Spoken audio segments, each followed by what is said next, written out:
Dia berkata, ujarnya, Allah menghalalkan zina. Nah, ini mengada-ada Allah. Ini kafir. Allah mengharamkan riba. Ujarnya, boleh aja riba ini tuh. Allah ada melarang riba. Nah, itu ngarannya berdusta atas Allah, mengakibatkan dia zindik, dia murtad. Ini berbahaya. Al-kazib ala Allah, berdusta atas nama Allah subhanahu wa ta'ala.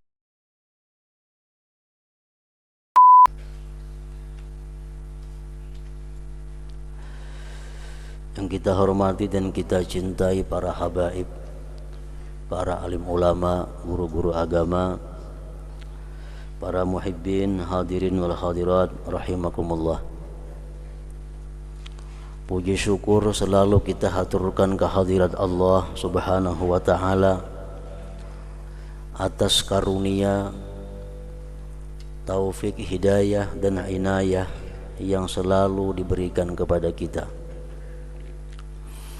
Dan juga tidak lupa kita haturkan salawat dan salam keharibaan junjungan kita Nabi besar Muhammad sallallahu alaihi wasallam, dan kepada seluruh keluarga, para sahabat, zurriyat dan pengikut beliau. Para muhibbin rahimakumullah, yang ke-33 daripada surah dalam Al-Quran, Ats-tsalisu was-salasun min suwaril Quran, suratul Ahzab. Yang ke-33 dari surah Al-Quran adalah surat Al-Ahzab. Madaniyatun, surat Al-Ahzab ini diturunkan di Madinah. Wa ayatuha thalathun wa sab'un, ayat-ayatnya berjumlah 73 ayat.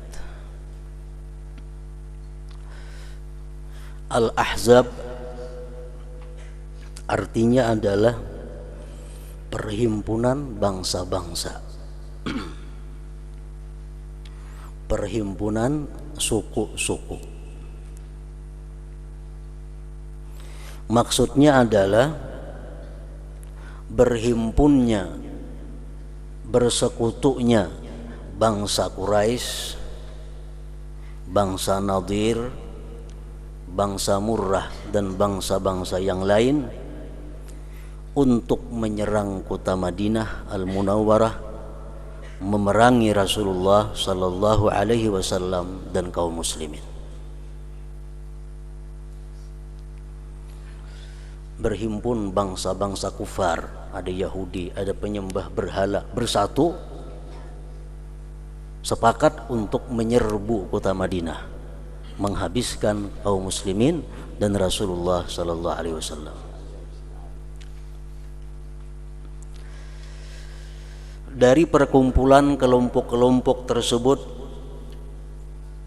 terhimpun kurang lebih 12.000 tentara. Kurang lebih 12.000 tentara yang siap untuk mendatangi, menyerang kota Madinah. Peristiwa tersebut terjadi pada bulan Syawal tahun 5 Hijriah atau bulan Februari tahun 627 Miladiah. Kejadian tersebut dikenal dengan Ghazwatul Khandaq, peperangan Al-Khandaq namanya.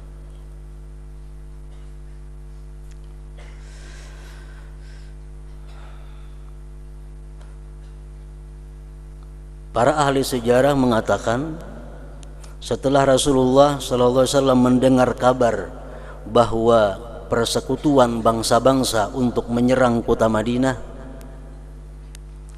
maka beliau mengumpulkan pasukan-pasukan muslim mujahid fi sabilillah. Terkumpul 3.000 pasukan, 3.000 kaum muslimin menghadapi 12.000 tentara Ahzab.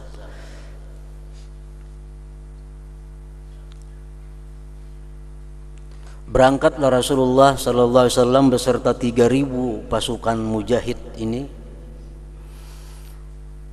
sampai di perbatasan kota Madinah. Disitulah para sahabat dan Rasulullah menunggu kedatangan 12.000 pasukan Al-Ahzab tadi.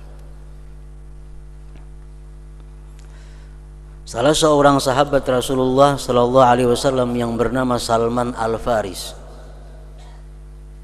mempunyai inisiatif membuat khandak, membuat sungai kecil di sekeliling kota Madinah, sehingga orang Madinah kada bisa keluar karena terhalang oleh sungai itu, dan orang lain pun kada kau masuk ke Madinah karena ada sungai kecil itu, Al-Khandaq. Dibuatlah Al-Khandaq itu. Bahasa kita gut cuma ganal.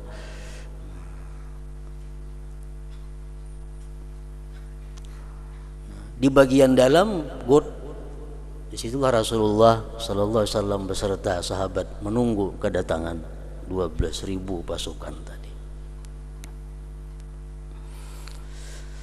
Begitu sampai di perbatasan kota Madinah, pasukan yang 12.000 Al-Ahzab, orang-orang kafir ini, mereka melihat ada gut. Oh,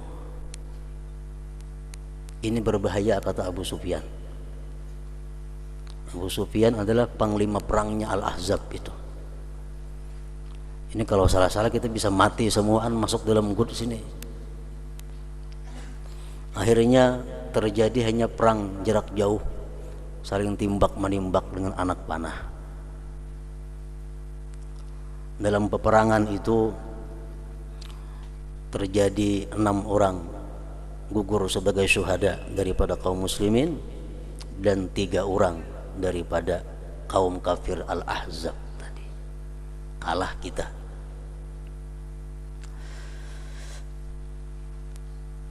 Rasulullah sallallahu alaihi wasallam dikabarkan kepada beliau bahwa orang kita sudah 6 yang gugur sebagai syuhada. Dan beliau khawatir kalau ini 12.000 masuk ke Madinah, habis penduduk Madinah kaum muslimin dan muslimat. Rasulullah sallallahu alaihi wasallam berdoa, Allahumma munzilal kitab, sari al-hisab, ihzimil ahzab, Allahumma hzihim wansurna alaihim. Artinya, ya Allah yang menurunkan kitab, yang cepat menghitung, kalahkan itu ahzab. Ya Allah, kalahkan mereka dan tolonglah kami menghadapi mereka itu. Doa Rasulullah SAW dikabulkan Allah Ta'ala. Allah mengirim pasukan malaikat yang tidak kelihatan, dan Allah kirim angin yang sangat kencang, yang sangat dingin menusuk tulang. Akhirnya Al-Ahzab yang berjumlah 12.000 itu lari kocar kacir dan kembali ke negerinya masing-masing. Firman Allah Subhanahu wa taala dalam surat Al-Ahzab ini ayat 9, fa arsalna 'alaihim riha wa junudan lam tarauha wa kana Allah bima ta'maluna basira. Firman Allah, kami kirim kepada mereka angin yang kencang dan tentara-tentara yang kalian tidak melihatnya, dan Allah sungguh mengetahui dengan apa yang kalian perbuat. Sehingga dalam peristiwa ini Rasulullah SAW dan kaum muslimin selamat daripada dikuasai oleh orang-orang kafir waktu itu. Nah, para muhibbin, inilah surat yang ke-32 ini. Isinya sebagian ada berisi tentang cerita peperangan Al-Khandaq, yang mana orang kafir bersekutu disebut Al-Ahzab menghadapi, menyerang kaum muslimin dan Rasulullah sallallahu alaihi wasallam, sehingga disebut ngarannya surat Al-Ahzab. Ini itu asal kisahnya. Para muhibbin rahimakumullah, di dalam surat Al-Ahzab ini sebagaimana surat yang lain banyak memberikan petunjuk, memberikan arahan kepada kita untuk menjalani hidup agar diridai oleh Allah Subhanahu wa taala. Antara lain firman Allah dalam surat Al-Ahzab ayat 70 dan 71, Ya ayyuhalladzina amanu taqullaha wa qulu qawlan sadida yuslih lakum a'malakum wa yaghfir lakum dzunubakum wa may yuti'illaha wa rasulahu faqad faza fawzan 'azima. Hai orang-orang yang beriman, takwalah kepada Allah dan berkatalah dengan perkataan yang benar. Niscaya Allah baguskan bagi kamu amal kamu, perbuatan kamu, dan Allah ampuni dosa-dosa kamu. Barang siapa taat kepada Allah dan Rasulnya, maka sungguh beruntung dia, keberuntungan yang besar. Nah, di sini kita ambil ada satu firman Allah yang mengatakan qulu wa qulu qawlan sadida yuslih lakum a'malakum wa yaghfir lakum dzunubakum. Artinya kata Allah, berkata-katalah kamu dengan perkataan yang baik, yang benar. Allah akan membaguskan tingkah laku kamu. Allah akan membaguskan amal perbuatan kamu. Ini hubungannya perkataan dengan tingkah laku.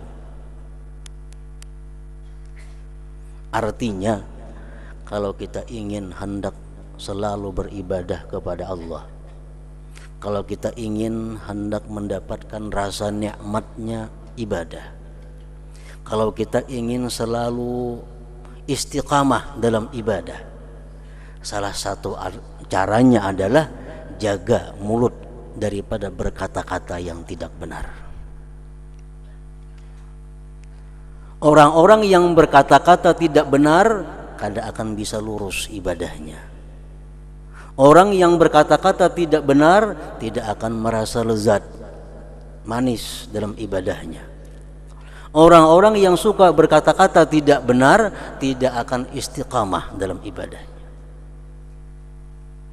Wa qulu qawlan sadida, berkatalah perkataan yang benar, yuslih lakum a'malakum, Allah baguskan tingkah laku kamu.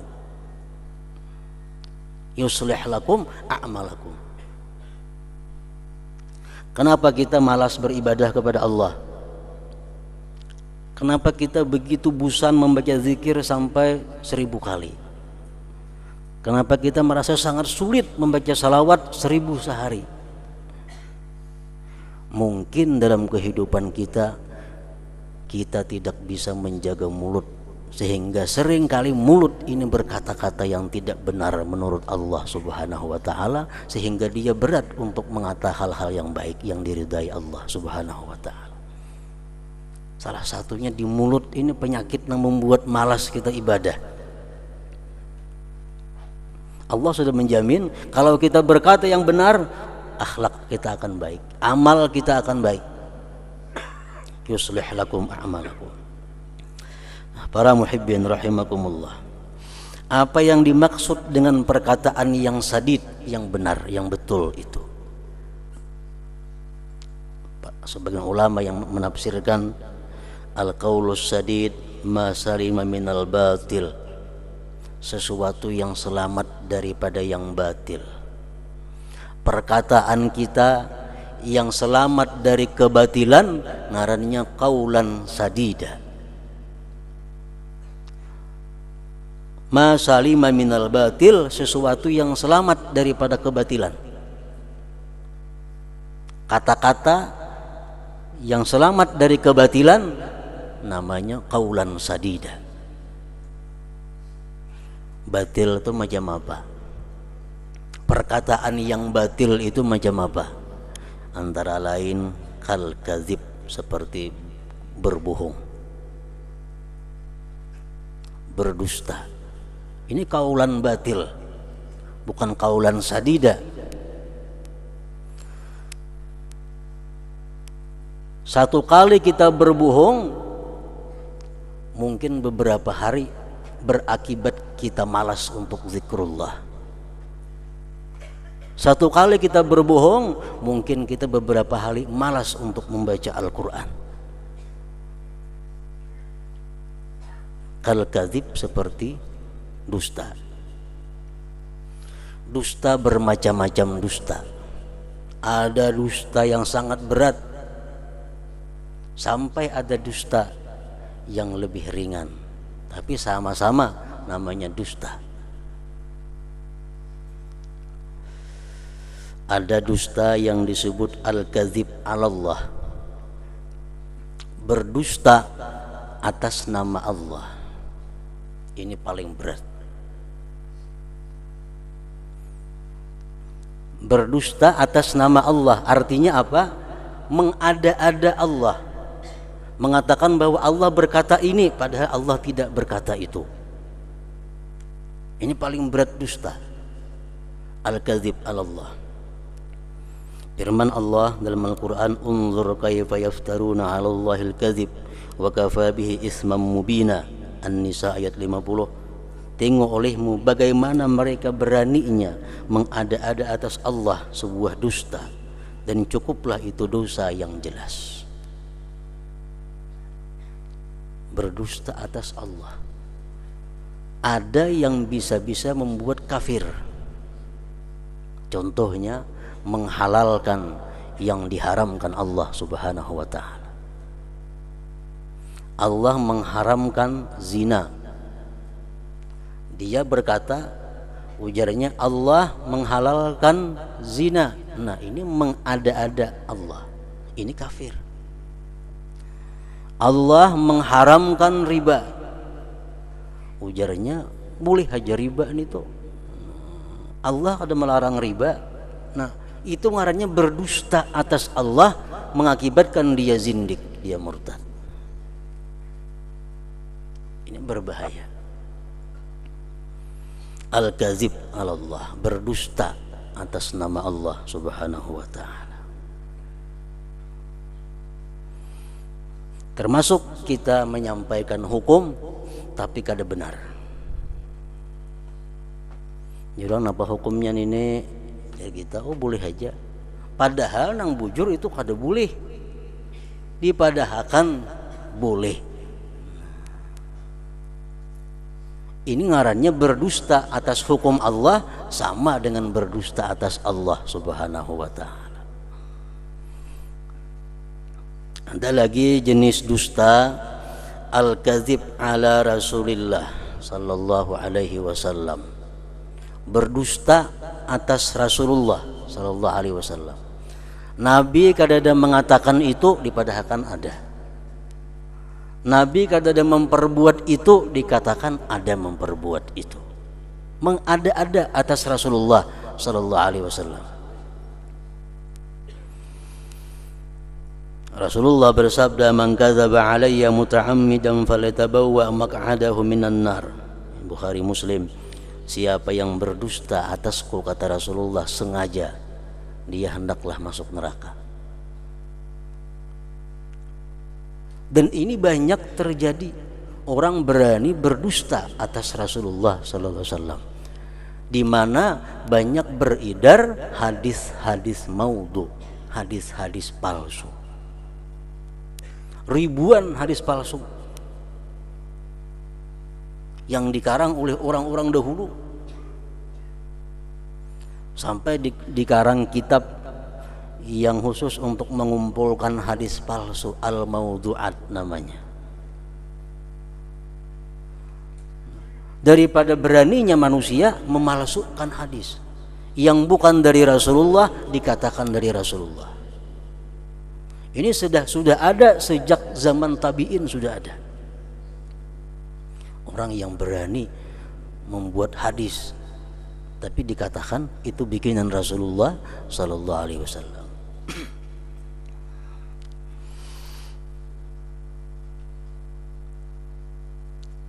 Jadi perlu kita berhati-hati terhadap sebuah hadis.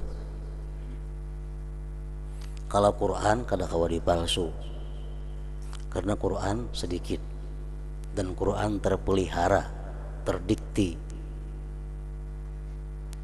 dan Allah menjamin Quran tidak akan bisa dipalsukan. Seperti firman-Nya, inna nahnu nazzalna dzikra wa inna lahu lahafizun. Kami menurunkan Al-Quran, kata Allah, dan kami pelihara Quran itu kada bisa diganggu gugat, dipalsukan, ditambah, dikurang. Nah kalau hadis kada ada jaminan.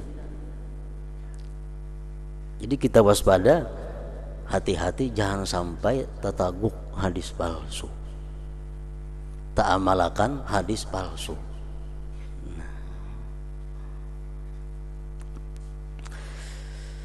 Berdusta atas Rasulullah sallallahu alaihi wasallam. Yang ketiga, al-kadzib fil yamin, berdusta pada sumpah. Bersumpah pada sumpah ini berat. Rasulullah sallallahu alaihi wasallam bersabda, "Innat tujjar humul fujjar." Kata Rasulullah, pedagang-pedagang itu adalah orang-orang yang fasik. Pedagang-pedagang itu adalah orang-orang yang durjana. Faqila ya Rasulullah, qad ahallallahu al-bay'. Wahai Rasulullah, maka Allah membolehkan jual beli. Kenapa dikatakan pedagang itu fasik? Naam, kata Rasulullah, benar. Allah menghalalkan jual beli.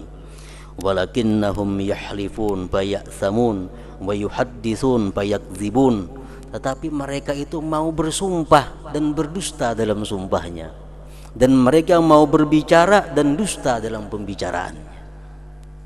Pedagang itu wani bersumpah dusta untuk memayuakan barangnya. Ini berat.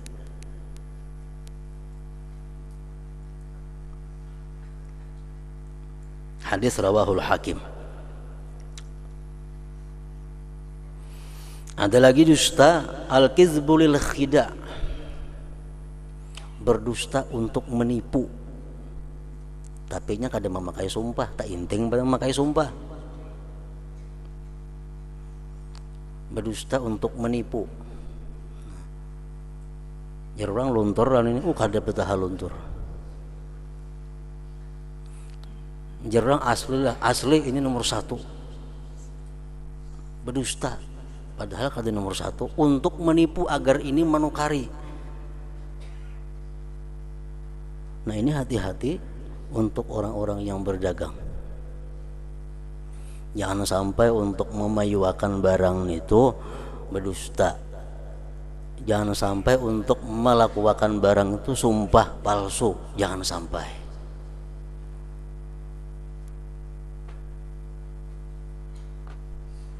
Para pedagang-pedagang khususnya hendaknya meyakini satu prinsip. Diyakini bujur-bujur, walaupun untuk seluruh umat, tapi khususnya para pedagang.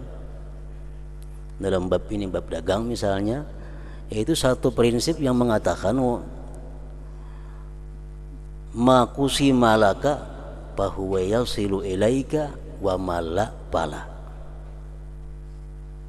Artinya, sesuatu yang dijatahkan Allah untuk engkau pasti sampai kepada engkau. Sesuatu yang memang tidak jatah engkau tidak akan sampai kepada engkau. Walaupun dirayu, dibujuk calon pembeli, tatapnya kada nukar. Walaupun bersumpah-sumpah, tatapnya kada nukar, karena itu memang bukan jatah kita. Ma qusimalaka fahuwa yasilu ilaika wa malafala. Ditulis di toko gana-ganal itu. Jadi berdagang itu kada perlu marayu bahimahimat lawan pembeli, calon pembeli ini cukup padahkan harganya sekian. Kenapa? Amun memang ini jatah kita pasti menukari. Amunnya pun orang lain kayak apa aja tetap ke orang lain bukanya. Nama qusimalaka fahuwa yasilu ilaika wa mala fala. Kada perlu berdusta, kada perlu apalagi bersumpah sumpah palsu maginnya. Kada perlu. Al-kadzib lil khida'. Orang pedagang-pedagang rintan dalam hal ini. seringkali terjadi karena kehendakan payu barang macam-macam segalanya mau dikatakan, segala macam mau diucapkan supaya nang ini jadi manukari. Nah, jangan sampai takalain. Kemudian ada lagi bentuk dusta al-kadzib fil wa'ad, janji dalam dusta dalam janji. Nah, berjanji berdusta. Ini dikatakan Rasulullah merupakan satu bagian dari bagian kemunafikan. Ini berat juga menjanji orang. Ikam bila manggawi ampun kono ku bari 10.000 nah. Digawe orang tuntung palingnya 7.000-an nyamberi ada jadi 10.000, orang jadi kurban jadinya. Al-kadzib fil wa'ad. Ada lagi al-kadzib fil hulmah, dusta dalam mimpi. Berdusta dalam mimpi artinya apa? Nang kada memimpi bapak ada bermimpi, dosanya besar. Sampai aku termimpi kam ini padahal pada ada mimpi karang-karang benar aja. Rasulullah SAW bersabda,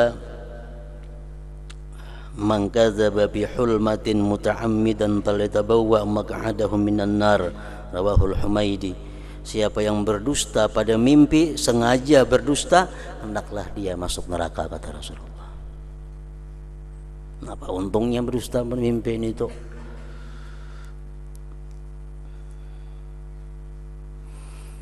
Ada lagi bentuk dusta al-kadzib li idhakin nas, berdusta untuk membuat orang tertawa. Berdusta untuk membuat orang tertawa. Artinya mau ulah kisah-kisah dusta kan dikisahkan tertawaan orang. Dosanya besar. Dalam satu hadis disebutkan wailun lilladzi yuhaddisu fayakdzibu liyudhika bihil qaum wailun lahu rawahu Tirmidzi.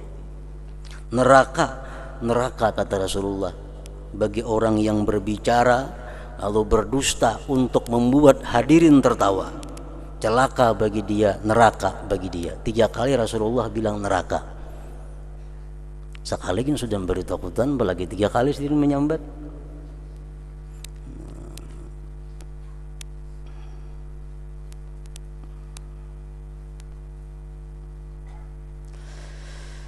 Kemudian ada lagi bentuk dusta al-kadzib bin nasab, berdusta pada keturunan, berat juga. Nang kada Habib pada Habib, berat itu. Nang kada anak pada akan anak, nang kada abah berarti abahku aja pada ada. Nang kada ading pada akan ading. Berdusta pada keturunan.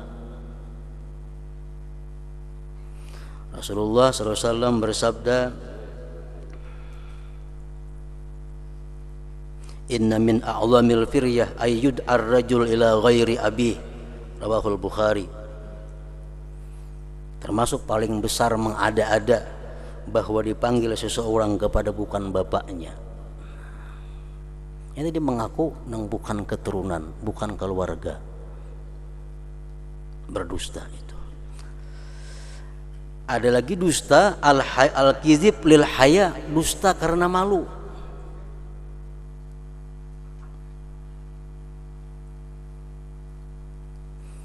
Orang kan makan kah, minum kah? Oh, dosa. Padahal perut lapar, haus, cuma kada usah.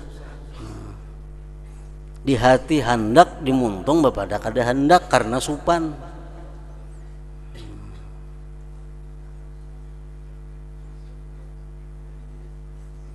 Di zaman Rasulullah pernah itu kaum perempuan bilang kepada Rasulullah mengeluarkan makanan. Nabi kam hendaklah ini la nastahi ya Rasulullah, kami kada hendak nih tuh hai Rasulullah. Lalu jar Nabi kita la tajma'na ju'an wa kadhiba, jangan kalian himpunkan lapar dan dusta. Jangan kau kumpulkan lapar dan dusta. Ini kan mandak cuma berdusta, cuma supan, mana lapar mana berdosa. Nah, dusta yang manapun di antara sekian banyak contoh dusta-dusta tadi, itu bukan perkataan yang sadid, itu perkataan yang batil ngarannya. Wa kal ghibah, sesuatu yang batil, contohnya lagi seperti ghibah. Ghibah ini sudah makanan hari-hari. Penyakit ghibah di mana-mana ada, di masjid ada, di majelis taklim ada, di gardu maginnya, di warung maginnya. Ghibah ini adalah benar. Ghibah itu berkata yang benar, cuma merugikan orang lain, menyakiti hati orang lain, membuat orang lain tidak senang. Ini ghibah. Rasulullah SAW bersabda, iyyakum wal ghibah fa innal ghibata ashaddu minaz zina. Kata Rasulullah, aku waspadai kamu daripada ghibah, karena ghibah itu lebih berat daripada zina. Dosanya lebih besar daripada zina, tobatnya lebih sulit daripada zina.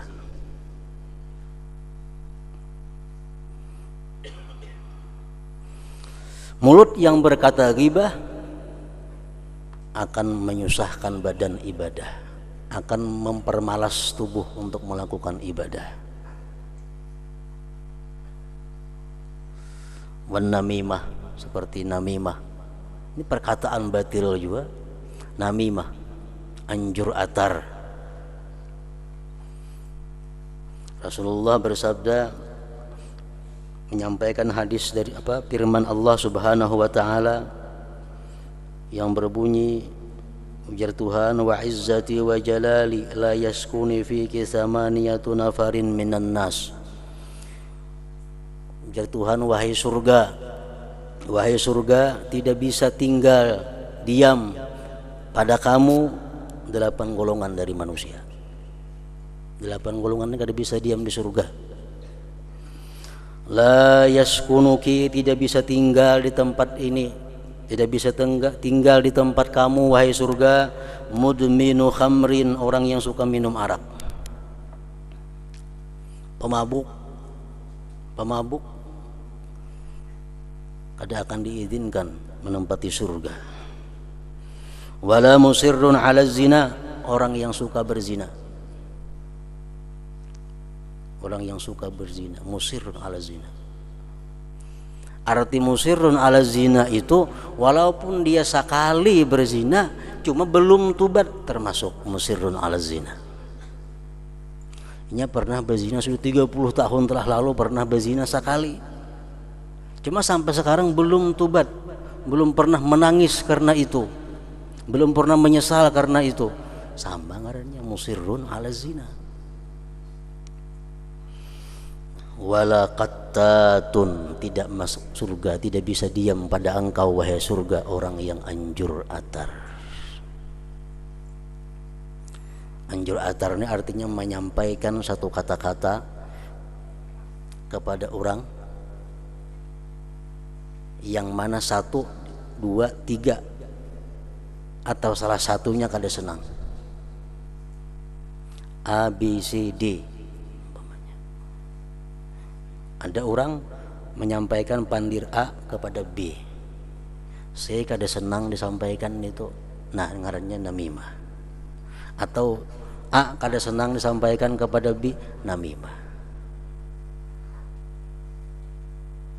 Kita menyampaikan kata-kata ini kepada seseorang, inya kada senang itu disampaikan.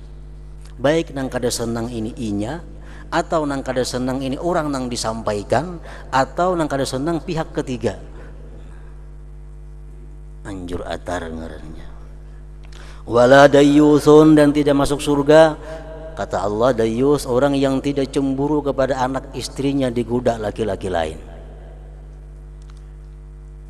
Bini seorang digoda orang takurihing, maulah kayak itu. Anak seorang dibawa lakian suka,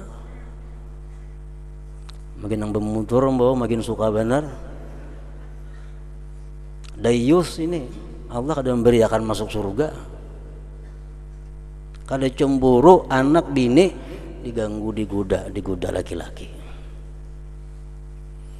Wala syuratiyun, dan tidak masuk surga syurati. Artinya apa? Polisi.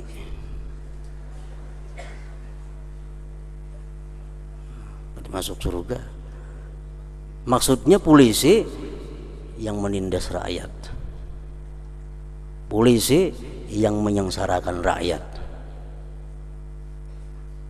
Kan sebenarnya polisi itu pengayom rakyat, polisi melayani rakyat, polisi mengamankan orang yang ketakutan, bukan menakutkan orang yang aman, nggak ada.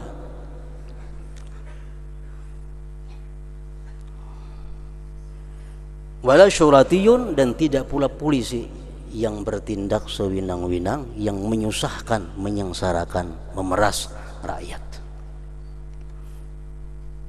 Wala muhannasun, tidak masuk surga orang yang muhannas, laki-laki anak jadi bini-bini,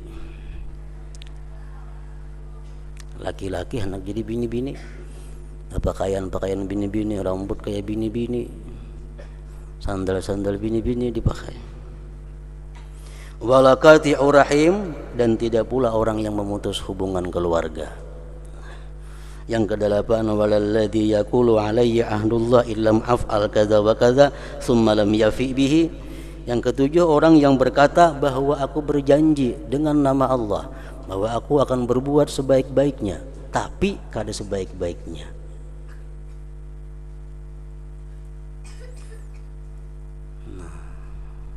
Orang-orang nang berjanji macam itu, demi Allah saya berjanji akan melaksanakan tugas saya sebagai pembakal dengan sebaik-baiknya. Andai kata pembakal dilantik macam itu, sekali jadi pembakal kada tahu rakyat susah, kada tahu rakyat ngalih mencari minyak gas, termasuk dalam 8 golongan tadi.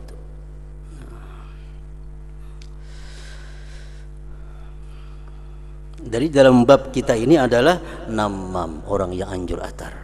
Orang yang anjur atar bukan orang yang berkata kaulan sadida. Dan banyak lagi yang lain-lainnya, sampai yang terakhir adalah perkataan yang tidak ada manfaat, perkataan yang tidak ada guna, perkataan yang bila dikata kada mendatangkan pahala, bila diam kada berdosa. Jadi orang-orang yang berkata-kata yang benar, yang dapat membaguskan amalnya itu, dia kadang mau berkata nang sia-sia. Bahkan kadang-kadang kata sia-sia ini bisa membuat dosa, walaupun pada asalnya boleh. Cuma oleh karena seringkali berkata nang kada ada manfaatnya, bisa menarik kepada dosa. Contoh perkataan yang sia-sia macam apa? Dalam beberapa kitab disebutkan, kasu'alika an ibadatil akhika, kasu'alika an ibadati akhika, seperti engkau bertanya tentang ibadah kawan engkau. Ini pertanyaan, perkataan kita yang sangat sia-sia, namun bisa membahayakan kita. Kita bertakun ibadah orang, jam puasa ke hari ini ti, jam puasa ke hari ini. Nah, dijawabnya kada berdustainya, kada dijawabnya tersinggung kita, dijawab mengurangi pahala, kan jadi ngalih orang lain jadinya. Akibat kita bertakun jam puasa ke hari ini. Jadi kita kada perlu, kada disuruh, kada berpahala menakuni itu. Jam puasa kah? Itu kada disuruh bertakun itu. Jam berapa kali naik haji sudah? Kada perlu bertakun itu. Jam berapa kali umrah? Kada perlu bertakun itu. Itu perkataan nang sia-sia, nang orang jadi serabang alih menjawabnya. Bila kita katuju berkata nangka itu, kada termasuk kita dalam firman Tuhan, wa qulu qaulan sadida. Wa an umurihi, kita betakun umur lawan kawan sia-sia, kada ada pahalanya. Bahkan orang jadi ngalih menjawab karena bisa kada ingat, kada ingat supan di umur berapa umur pian sudah sih kada ingat, kada ingat supan tuha kada tahu di umur dipadahakan kalau pina luput, lalu orang jadi ngalih menjawabnya. Nah ini menyulitkan orang. Kada disuruh betakun umur, kada perlu betakun umur. Berapa umur pian kada perlu. Apa untungnya betakun umur orang? Apa sangkut pautnya lawan seorang? Berapa kok umur orang ada jadi masalah? Wa an maji'ihi, betakun datang di mana jangan sekali-kali. Datang di mana teh jangan itu. Barangkali orang datang di suatu tempat nang supan bekisah bisa, lalu orang jadi berdusta kayaknya jadinya. Dan agama sedikit pun kada menyuruh kita menakuni orang pian datang di mana, kada nyuruh. Bila kita bertakun datang di mana, itu perkataan yang sia-sia. Wa an thamani sil'atihi, betakun harga barang orang. Berapa nukar beda motor nih? Kada perlu betakun itu, kadilir betakun jangan orang itu. Berapa harganya pun jam ini? Bila kita betakun itu menggunakan mulut dalam sia-sia. Wa an maksiyatihi, dan betakun tentang kemaksiatan orang, makin payah lagi. Kamu seolah minum arak dahulu, berapa betakun itu?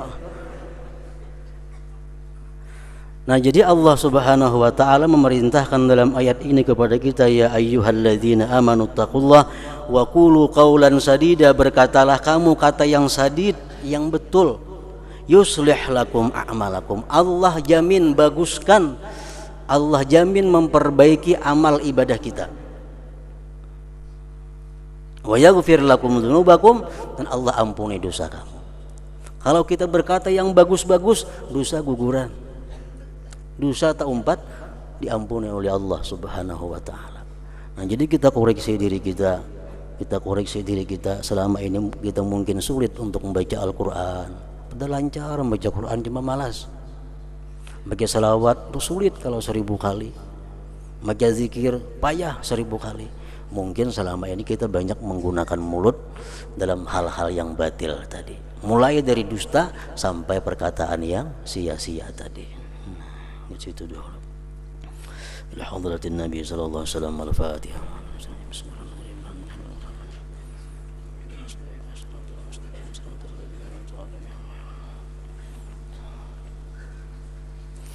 أشهد أن لا إله إلا الله وحده لا شريك له أشهد أن سيدنا محمدا عبده ورسوله